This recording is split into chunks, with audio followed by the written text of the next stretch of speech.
भइली अइनी ससुरार बड़ी मोहला गता वही जा तड़पत होई है यार तड़पत होई है तड़पत होई है यार। नया साल में शादी भइली अइनी ससुरार बड़ी मोहला गता वही जा तड़पत होई है यार तड़पत होई है यार। सब कुछ देनी पर साल में हर नियत सब कुछ देनी हर साल में हर नियत असो कैसे मनई है ये ननदो लभर हमर हैप्पी न्यू ईयर असो कैसे मनई है ये ननदो जानू हमर हैप्पी न्यू ईयर। जाए तो का करबू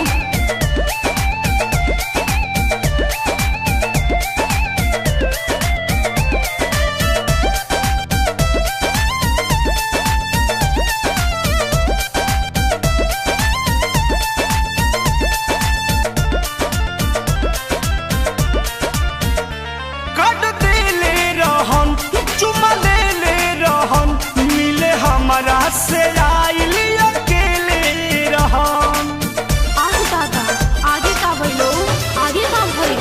कट देले रहन चुमा लेले रहन मिले हमारा से आइल अकेले रहन कहो हेतवा में लागो रहे सरसों पियर पियर हेतवा में लागो रहे सरसों पियर पियर असो कैसे मनई है ये ननदो लभर हमर हैप्पी न्यू ईयर असो कैसे मनई है ये ननदो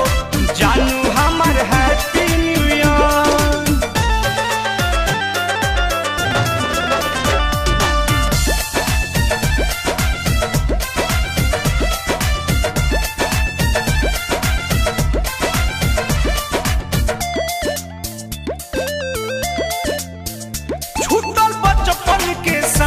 खाना होई है ना खा कनिया पना मोबाइल से करा दो ना बात ना ना भैया मारे लगे भान छूटल बचपन के साथ खाना होई है ना खा कनिया पना मोबाइल से करा दो ना बात ना दादा अरुण बिहारी गम में पियत होई है बिया परमोध प्रेमी गम में पियत होई है बिया असो कैसे मनई है ये ननदो लभर हमर हैप्पी न्यू ईयर असो कैसे मनई है ये ननदो अपू हमर हैप्पी न्यू ईयर। नया साल में शादी भइली अइनी ससुरार बड़ी मोहला गता वही जा तड़पत होई है यार तड़पत होई है यार। सब कुछ देनी पर साल में हर नियत सब कुछ देनी हर साल में हर नियत